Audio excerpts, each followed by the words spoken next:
teach about conversations. We're going to start with a conversation. I'm at a business conference, and I meet someone. Hi, my name is Bryce. I don't think we've met before. No, we haven't. I'm Brittany. It's my first convention. Do you have any tips? These events are mostly about connecting with people. I understand meeting people in business card exchange. How do you go about using a notepad? I see that you have one. My suggestion is to give out business cards and get some too. It also helps to have a small notepad. Whatever the cards are on. It's a trick I've learned from Bill Clinton. You write down the person's name, business, and the memorable facts about the person. Keith Adams, biotech, skydiving. Well, Brittany, it was a pleasure meeting you. I'm going to apply some of these tips. Thank you for your help. Now I will begin the speech portion. A conversation can change your life. A lot of people enter conversations as if they're entering a battlefield where everybody's a foe until proven friendly. The importance of good conversation skills are something that I learned through the many jobs I've had. I've gone from production jobs where people didn't really talk to each other to now a job where talking to each other is everything that matters. And one thing that I learned that I didn't understand a lot before was small talk. Small talk is something that I used to just take and, whoa, I don't need to do this, because I didn't feel comfortable small talking with people. I kind of felt phony or false while I was doing it. So I had to develop small talk skills to build rapport with people.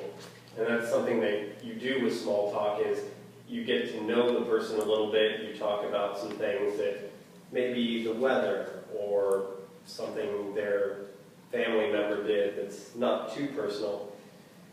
And something that's important during small talk is to acknowledge people for things that they want to be acknowledged for.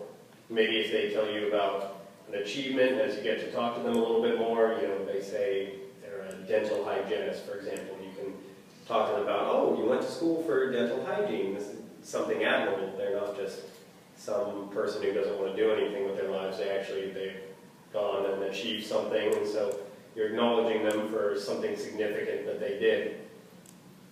That's one of the reasons why small talk is important, to build that rapport with people so they can start to feel kind of like there's some type of connection. You're no longer strangers. You know this person a little bit better than you did a moment ago. And what that can then do is it can create a bond with that person. And then it can sort of change the scope of the relationship so that you develop something maybe further to where then you might become friends with that person. Or they may just be an acquaintance that you talk to from time to time. Something important to learn is that conversation is a process. It's like a ball of light or energy that you pass back and forth between. And one person or the other can very easily drop the ball, and then it shatters the entire conversation. Somebody says something awkward, or they say the wrong thing at the wrong time. It's a very intricate process to have a conversation with somebody. Most of the time you think it's no big deal, and then it's just, oh, I'm just talking, but there are sometimes certain goals, things that matter. So you'll want to have an icebreaker, something that you can talk to the people about right at the beginning, where it's safe. Like I mentioned earlier, the weather. You can talk to most people about the weather. Now, say they're in Florida and you're here in Oregon, you can say, oh, what's the weather like? It's like, oh, Tom, it's sunny and 70. What's it like down there in Florida? Oh, it's terrible. It's been raining for 2 weeks straight. Cats and dogs. And there's always the yes and, which is where somebody will say something and then you build on what they've said. So you can either take something that somebody said, they're throwing something out there, such as something about their family maybe, where they talk